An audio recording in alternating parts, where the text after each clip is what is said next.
क्या बोलती पब्लिक, कैसे हैं आप लोग। तो आई होप कि आप लोग बहुत अच्छे होंगे, स्वस्थ होंगे और एकदम मस्त होंगे। आज हम आपके लिए बायोलॉजी का एक चैप्टर से 4 चैप्टर तक का पूरे चून चून करके सभी इंपॉर्टेंट क्वेश्चन लेकर के आया हूं, जो कि आपके बोर्ड परीक्षा 2026 के लिए मोस्ट इंपॉर्टेंट क्वेश्चन है, ठीक है। और 1 से 4 चैप्टर तक टोटल का टोटल क्वेश्चन आपके क्वेश्चन बैंक से लिया गया है।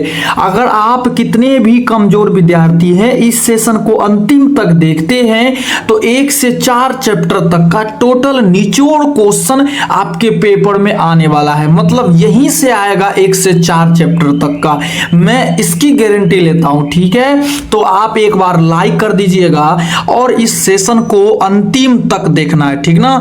ऐसा नहीं कि सर जी देख लिए 10 क्वेश्चन और छोड़ दिए, ठीक है। देखिएगा क्वेश्चन बहुत ज्यादा इंपॉर्टेंट क्वेश्चन है।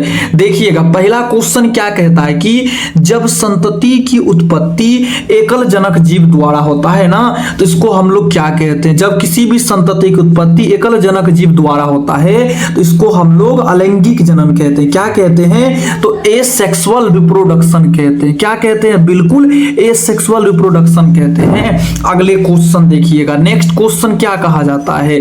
तो नेक्स्ट क्वेश्चन कहते हैं कि देखोगे मानव के पुरुष में गुणसूत्रों की संख्या होती है। तो जो मानव का पुरुष है ना, उसमें गुणसूत्रों की संख्या कितनी पाई जाती है। तो अगर पुरुष की बात है तो 44 प्लस XY होती है, ठीक है। बिल्कुल ऑप्शन नंबर आप क्या लगा देते हैं, सी हो जाता है। अगर मानव का महिला पूछेगा ना तो 44 प्लस XX लगाइएगा। अगर ये है तो यह आपको फीमेल के लिए, ठीक ना। 44 प्लस XX जो है ये मानव के महिला में पाया जाता है और 44 प्लस XY मानव के पुरुष में पाया जाता है। दोनों याद रखना है, ठीक है। अगले क्वेश्चन देखिएगा, निम्नलिखित में से कीटभक्षी पादप का उदाहरण है। कीटभक्षी पादप मतलब क्या, वैसा पादप जिसमें क्या होगा तो बिल्कुल जो छोटे मोटे कीड़े मकोड़े को खाता है। सर जी ड्रोसेरा हो गया और निपेंथिस हो गया, ये दोनों के दोनों जो प्लांट है यह आपको एक कीटभक्षी पादप है, ठीक है। तो बिल्कुल यह कैसा पादप है आपको, यह आपको एक कीटभक्षी नामक पादप होता है, ठीक है। अगले क्वेश्चन देखिएगा, निम्नलिखित में से कौन आपको एक उभयलिंगी प्राणी है। उभयलिंगी प्राणी बोले तो वह प्राणी जिसमें नर और मादा दोनों का गुण पाया जाता है। सर जी ये केचुआ जो है ना, बिल्कुल केचुआ आपको एक उभयलिंगी प्राणी हो गया, ठीक है। बिल्कुल ऑप्शन नंबर आप डी को लॉक कर दीजिए। अगले क्वेश्चन देखते हैं, नेक्स्ट क्वेश्चन क्या है कि भ्रूणपोष में कितना केंद्रक पाया जाता है। भ्रूणपोष में जो है ना लगभग कितना केंद्रक पाया जाता है, तो बिल्कुल भ्रूणपोष के अंदर आपको त्रिगुणित हो जाता है, ठीक है। बिल्कुल भ्रूणपोष में आपको त्रिगुणित केंद्रक पाया जाता है। तो ऑप्शन हम बिल्कुल सी को लॉक कर देते हैं कि भ्रूणपोष की संरचना कैसी होती है, तो वह आपको 3n वाला होता है, ठीक है। अगले क्वेश्चन देखिएगा, नेक्स्ट क्वेश्चन क्या कहता है कि किसका पुष्पासन खाया जाता है। मतलब कि कौन सा वह एक फल है जिसका हम लोग अंडाशय नहीं खाते हैं, जिसका पुष्पासन वाला भाग खाते हैं। तब बिल्कुल वह आपको सेब लगा दीजिएगा। क्या हो जाता है, तब बिल्कुल हम लोग सेब का पुष्पासन वाला भाग खाते हैं, ठीक है, क्योंकि सेब आपको एक असत्य फल है, ठीक है। तो ऑप्शन नंबर बिल्कुल सभी कोई बी को लॉक कर दीजिएगा। अब नेक्स्ट क्वेश्चन चलते हैं, देखिएगा कि ग्राफियन जो पुटिका है वह कहां पर पाया जाता है 2020 में और 2023 में। तो ग्राफियन पुटिका कहां पर पाया जाएगा, बिल्कुल मानव मादा के अंडाशय में ग्राफियन पुटिका पाया जाता है। कहां पाया जाएगा, तो बिल्कुल मानव के मादा का जो अंडाशय वाला संरचना है ना, उसके अंदर ग्राफियन फॉलिकल्स पाया जाता है, ठीक है। अगले क्वेश्चन देखिएगा, नेक्स्ट क्वेश्चन क्या है कि युग्मक के निर्माण की प्रक्रिया को कहते हैं। तो युग्मक का जो निर्माण होता है ना, उस प्रक्रिया को हम लोग क्या कहा जाता है, तो बिल्कुल गैमीटोजनन कहते हैं, मतलब कि युग्मक जनन कहते हैं, ठीक है। तो ऑप्शन नंबर बिल्कुल आप ए को लॉक कर दीजिएगा कि युग्मक के निर्माण की प्रक्रिया को युग्मक जनन कहते हैं, ठीक है। अगले क्वेश्चन देखिएगा, नेक्स्ट क्वेश्चन क्या कहा जाता है कि एक्रोसोम जो है ना, इनमें से किनका एक संभाग है। मोस्ट इंपोर्टेंट क्वेश्चन है। सर जी एक्रोसोम किनका एक भाग है? तो शुक्राणु के सिर वाले भाग को हम लोग क्या कहते हैं? तब बिल्कुल एक्रोसोम कहा जाता है। क्या कहते हैं? तब बिल्कुल शुक्राणु के सिर वाले भाग को हम लोग एक्रोसोम कहते हैं, ठीक ना। ऑप्शन नंबर सभी कोई ए लगा दीजिएगा। नेक्स्ट क्वेश्चन देखते हैं। तो अगला क्वेश्चन क्या कहता है कि निम्नलिखित में अगुणित संरचना है, कौन सी वह एक स्ट्रक्चर है जो कि अगुणित संरचना कहलाता है? तो आंसर लगा देते हैं, बिल्कुल युग्मक आपको अगुणित संरचना हो जाता है। कैसी संरचना है? तो सर जी युग्मक एक आपको अगुणित संरचना है। और युग्मक में कितना गुणसूत्र होता है शिखा कुमारी, तनु कुमारी? तो इसमें आपको 23 गुणसूत्र पाया जाता है, ठीक ना। अगले क्वेश्चन देखिएगा। नेक्स्ट क्वेश्चन क्या है? तो निम्नलिखित में द्विगुणित संरचना कौन सी हो जाती है? तो जो आपको एक स्ट्रक्चर है डबल है, मतलब कि डिप्लॉयड स्ट्रक्चर है ना, वह आपको युग्मनज लगा देना है, ठीक है। तो बिल्कुल युग्मनज आपको कैसी संरचना हो जाती है? युग्मनज जो है ना वह आपको एक द्विगुणित संरचना हो जाता है, ठीक है। ये सब क्वेश्चन बहुत ज्यादा इंपॉर्टेंट है। अगले क्वेश्चन देखिएगा। तो सरटोली कोशिकाएं पाई जाती है। सरटोली कोशिका जो है कि वह कहां पर पाया जाता है? सरटोली कोशिका मानव के पुरुष के वृषण में पाया जाता है, बिल्कुल। और जो कि शुक्राणु को पोषण प्रदान करता है। सरटोली कोशिका किसको पोषण प्रदान करेगा? तो सर जी यह आपको शुक्राणु को पोषण प्रदान करता है, ठीक है। बिल्कुल एक सरटोली कोशिका शुक्राणु को पोषण प्रदान करता है। अगले क्वेश्चन देखिएगा। तो एमिनो सिंथेसिस के द्वारा विश्लेषण किया जाता है। किसका विश्लेषण जो है कि एमिनो सिंथेसिस के द्वारा होता है? तब बिल्कुल एमिनोटिक द्रव्य का, मतलब कि अगर कोई भी महिला अगर बच्चे को जन्म दे रही है ना तो उसके अंदर एमिनोटिक द्रव्य होता है। अगर उसका विश्लेषण करते हैं ना तो उस प्रक्रिया को हम लोग एमिनो सिंथेसिस की प्रक्रिया कहा जाता है, ठीक है। बिल्कुल ऑप्शन आप सी को लॉक कर दीजिएगा। अगले क्वेश्चन देखते हैं कि कॉपर टी जो एक आयन है ना वह क्या कार्य करता है? कॉपर टी एक गर्भ निरोधक युक्ति है और ये क्या करेगा? तो बिल्कुल यह आपको निषेचन की प्रक्रिया को रोकता है। किसको रोकता है? तो बिल्कुल कॉपर टी जो एक युक्ति है ना वह निषेचन की प्रक्रिया को रोकने का कार्य करता है। ऑप्शन नंबर बिल्कुल आप सी को लॉक कर दीजिएगा, ठीक है। अगले क्वेश्चन देखते हैं। तो जननांग मस्सा जो है वह किनके द्वारा फैलता है? भाई साहब जननांग मस्सा एक यौन संचारित रोग है और यह किसके द्वारा फैलता है? तो बिल्कुल सर जी यह आपको पोपिलोमा विषाणु के द्वारा फैलता है। किनके द्वारा फैलेगा? तब बिल्कुल जननांग मस्सा पोपिलोमा विषाणु के द्वारा फैलने वाला एक रोग है, ठीक है। अगले क्वेश्चन देखिएगा।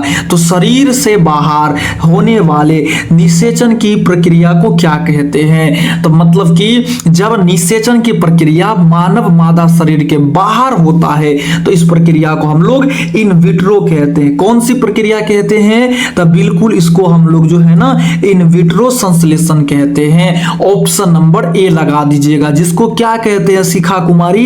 तो इसको हम लोग आईवीएफ की प्रक्रिया कहते हैं, ठीक है खुशी कुमारी। अगले क्वेश्चन देखोगे। नेक्स्ट क्वेश्चन क्या है कि बढ़ रही मानव का भ्रूण का पहला संकेत क्या है? अगर देखते हैं अगर कोई भी नवजात शिशु है, अगर उसके गर्भाशय में अगर ये नवजात शिशु की अगर दर बढ़ती जा रही है तो किसका संकेत है? तो स्टेथोस्कोप द्वारा जो है ना हृदय की ध्वनि को सुनते हैं तब पता लगता है कि अच्छा ये जो नवजात शिशु है ना इसकी परिपक्व पूर्ण रूप से हो रहा है, ठीक है। तो ऑप्शन बिल्कुल बी को लॉक कर देते हैं। अगले क्वेश्चन देखिएगा कि नर हॉर्मोन्स की जो उत्पत्ति होती है वह कहां से होती है? नर हॉर्मोन्स बोले तो अगर कोई पुरुष के अंदर शुक्राणु का निर्माण हो रहा है, आवाज भारीपन हो रहा है, तो वह कहां से होता है? वो आपको जो है ना बिल्कुल वो आपको क्या होता है? तो टेस्टिस से होता है, मतलब कि वृषण वाले भागों से नर हॉर्मोन्स की उत्पत्ति होती है।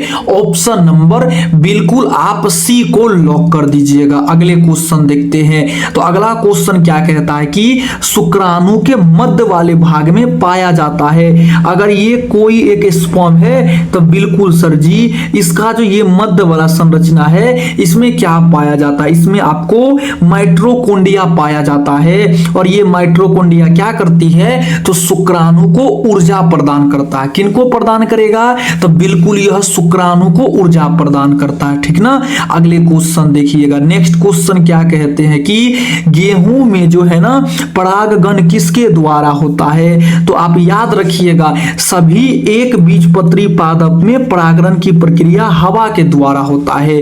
तो गेहूं हो गया, आपको मक्का हो गया, चावल हो गया, ये सब में सब आपको वायु के द्वारा परागण की प्रक्रियाएं होती है। ऑप्शन नंबर आप ए को लॉक कर दीजिएगा, ठीक है। अगले क्वेश्चन देखिएगा, नेक्स्ट क्वेश्चन क्या है कि मानव भ्रूण का संरक्षित रहता है, तो जो मानव का भ्रूण है ना वह संरक्षित कहां पर रहता है, तो भैया वह आपको एक एमिनोटिक गुहा के अंदर रहता है, ठीक है। बिल्कुल मानव का जो भ्रूण है ना वह एमिनोटिक गुहा में संरक्षित रहता है। ऑप्शन नंबर बिल्कुल आप बी को लॉक कर दीजिएगा। अगले क्वेश्चन देखते हैं, तो एनाट्रोपस बीजांड होता है। अब देखोगे एनाट्रोपस बीजांड मतलब क्या, वैसी बीजांड जो आपको उल्टा पाया जाता है, बिल्कुल उल्टे प्रकार के बीजांड को हम लोग एनाट्रोपस बीजांड कहते हैं। क्या बोलती पब्लिक, ऑप्शन नंबर बी लगा दीजिएगा। मतलब कि सर जी अगर किसी भी पुष्प के अंदर बीजांड अगर उल्टा है ना तो उसको हम लोग एनाट्रोपस कहते हैं। अगले क्वेश्चन देखिएगा, मनुष्य में अपड़ा का निर्माण होता है। अब देखोगे अपड़ा मानव के मादा वाले भागों में पाया जाता है जो कि शुक्राणु को पोषण प्रदान करता है। तो वह किसका निर्माण करता है भैया, कोरियोनिक और एलेंटोस, ये दोनों के द्वारा जो है अपड़ा का निर्माण होता है, ठीक है। तो ऑप्शन नंबर बिल्कुल हम डी को लॉक कर देंगे। अगले क्वेश्चन देखिएगा, नेक्स्ट क्वेश्चन क्या है कि 124 शुक्राणु के निर्माण में कितने अर्धसूत्री विभाजन लगता है।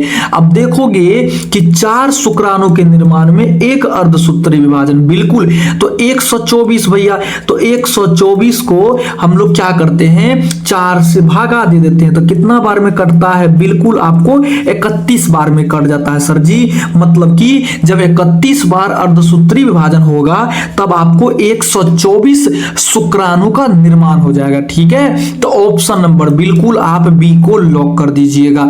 अगले क्वेश्चन देखते हैं। अब नेक्स्ट क्वेश्चन क्या कहता है कि किस जनन परत से रक्त का परिवहन होता है।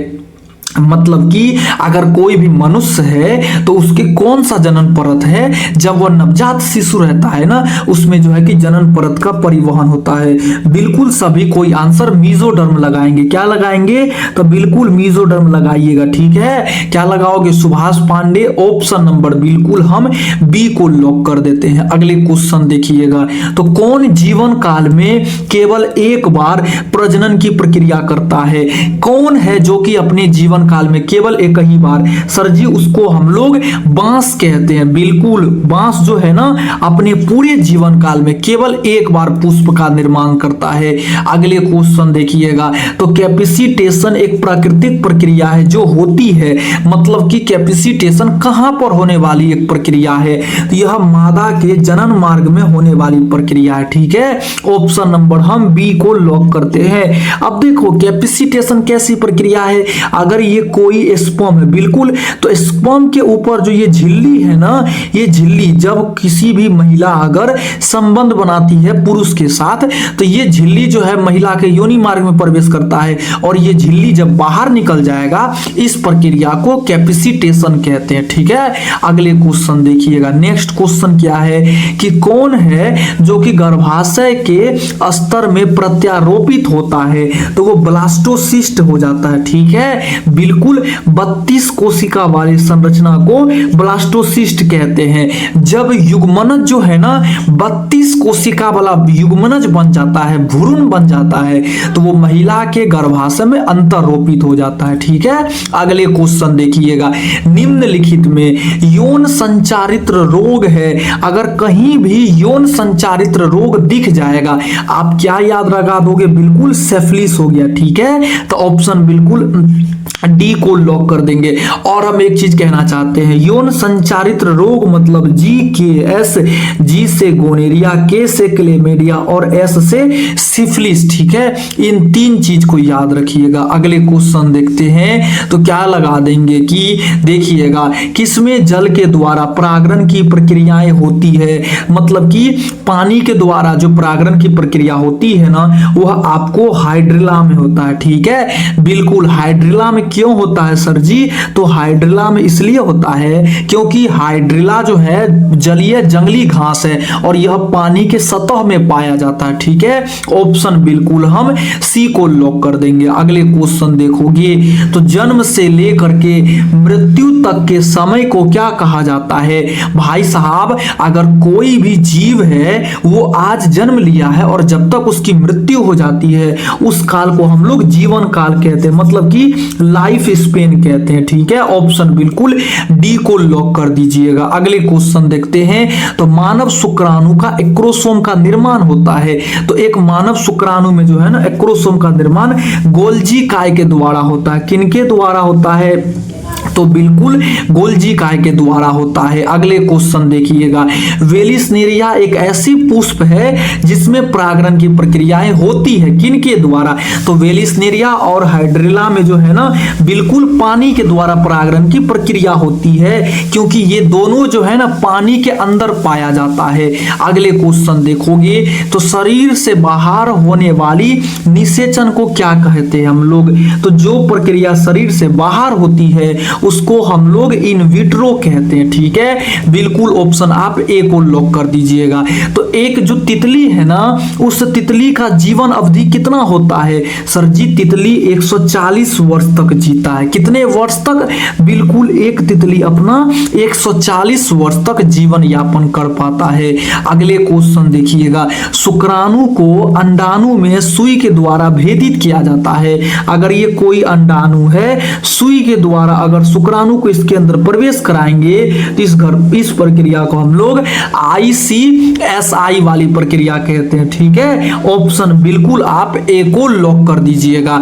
अगले क्वेश्चन देखते हैं तो शुक्राणु का संचालन किनके द्वारा होता है? तो भैया ये जो शुक्राणु है इनका संचालन किनके द्वारा होता है? बिल्कुल इनके पूंछ के द्वारा होता है। मतलब शुक्राणु जो गति करती है किनके द्वारा गति करती है? तो बिल्कुल यह पूंछ के द्वारा गति करती है। ठीक ना। अगले क्वेश्चन देखिएगा तो ईस्ट में प्रजनन मुख्यतः किनके माध्यम से होता है? तो भाई साहब, ईस्ट में जो है वह मुकुलन के द्वारा होता है। किनके द्वारा होता है? तो बिल्कुल सर जी, ईस्ट में प्रजनन की प्रक्रिया मुकुलन के द्वारा होता है। अगले क्वेश्चन देखिएगा, नेक्स्ट क्वेश्चन क्या है कि हार्मोन्स मोचक अंतःगर्भाशय युक्ति का एक उदाहरण है। मतलब कि जो हार्मोन्स मोचक एक अंतःगर्भाशय युक्ति है ना, वह आपको LNG-20 हो जाता है। कौन सी होती है? तो बिल्कुल वह आपको एक LNG-20 हार्मोन्स हो जाता है। ठीक है, बिल्कुल। नेक्स्ट क्वेश्चन देखिएगा तो अगले क्वेश्चन क्या है कि द्विखंडन द्वारा जनन किसमें पाया जाता है? जनन की वह प्रक्रिया जब जनक जीव अपने शरीर को 2 बराबर भागों में बांटता है, तब बिल्कुल अमीबा और पैरामीशियम में द्विखंडन के द्वारा जनन की प्रक्रियाएं होती है। अगले क्वेश्चन देखिएगा तो एक सरटोली कोशिकाएं पाई जाती है, कहां पर पाया जाएगा सर जी? मानव के पुरुष के वृषण वाले भाग में एक सरटोली कोशिकाएं पाई जाती है। ठीक है, जो कि शुक्राणु को पोषण प्रदान करता है। देखोगे क्या लगाएंगे, निम्न में कौन सा तनाव हार्मोन्स है? अब देखोगे तनाव हार्मोन्स बोले तो अगर मनुष्य के अंदर जो स्ट्रेस आता है, जो मतलब कहते हैं ना कभी कभी हम लोग को थका हुआपन लगता है, तो जो है ना आपको बिल्कुल एब्सिटिक एसिड है। ठीक है, वह कौन सा एक एसिड है? तो एब्सिटिक एसिड एक हार्मोन है जो कि तनाव हार्मोन्स है। अगले क्वेश्चन देखिएगा, यौन संचारित रोग है। फिर यौन संचारित रोग मतलब कि जी, के और एस। सर जी, जी से गोनेरिया, बिल्कुल। के से क्लेमेडिया नहीं है, लेकिन एस से सिफिलिस है। तो ऑप्शन नंबर क्या बोलती पब्लिक? सर जी ऑप्शन कहती है कि सी नंबर लगा देते हैं। अगले क्वेश्चन देखिएगा कि कायिक प्रवर्धन में संभव है, तो कायिक प्रवर्धन में क्या संभव है? सर जी कायिक प्रवर्धन में आप आपको एक अलैंगिक जनन की प्रक्रियाएं होती है। हम आपको शॉर्ट्स वीडियो के माध्यम से पूरे बता चुके हैं सुभाष पांडे की कायिक प्रवर्धन क्या होता है, ठीक ना। अगले क्वेश्चन देखिएगा, तो युग्मक का निर्माण की प्रक्रिया को कहते हैं सर जी, तो एक युग्मक के निर्माण की प्रक्रिया को हम लोग युग्मक जनन कहते हैं, ठीक है। क्या कहते हैं इसको, तो बिल्कुल युग्मक जनन कहते हैं। अगले क्वेश्चन देखिएगा, गर्भ निरोधक एक गैर स्टेरॉयडल गोली है, वह गोली है जिसमें हार्मोन्स नहीं पाया जाता है सर जी, वह आपको एक सहेली नामक गोली है।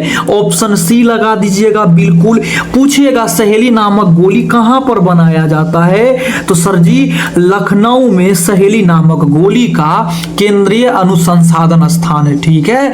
अगले क्वेश्चन कि अदरक में कायिक प्रवर्धन किसके द्वारा होता है, तो बिल्कुल अदरक में राइजोम के द्वारा होता है। किसके द्वारा होता है, तो बिल्कुल अदरक में आपको राइजोम के द्वारा होता है, ठीक है। अगले क्वेश्चन देखिएगा, तो शुक्राणु जनन का नियंत्रण किनके द्वारा होता है, तो ये जो शुक्राणु है ना, बिल्कुल शुक्राणु जनन का जो नियंत्रण है यह आपको एक एंड्रोजन हार्मोन्स के द्वारा होता है। कौन सी हार्मोन्स के द्वारा, तो बिल्कुल एक एंड्रोजन हार्मोन्स के द्वारा होता है। अगले क्वेश्चन, 2001 के अनुसार भारत की जनसंख्या वृद्धि दर कितनी थी, तो लगभग भैया 2% वृद्धि दर थी, ठीक है।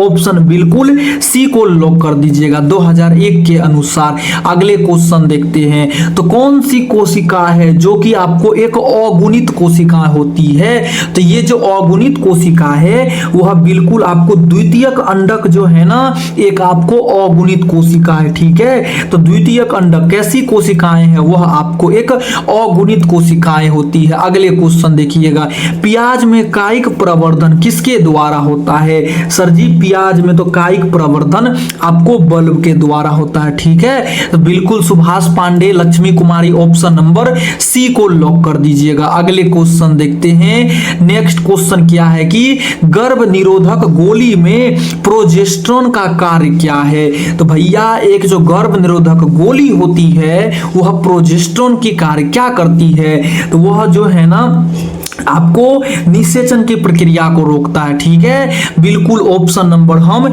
सी को लॉक कर देते हैं, मतलब कि गर्भ निरोधक गोली का काम ही है निषेचन को रोकना, ठीक है। अगले क्वेश्चन देखिएगा, नेक्स्ट क्वेश्चन क्या है कि देखोगे युग्मक में कितना गुणसूत्र पाया जाता है, तो एक युग्मक के अंदर 26 गुणसूत्र पाया जाता है, ठीक है। तो बिल्कुल ऑप्शन नंबर हम डी को लॉक कर देते हैं।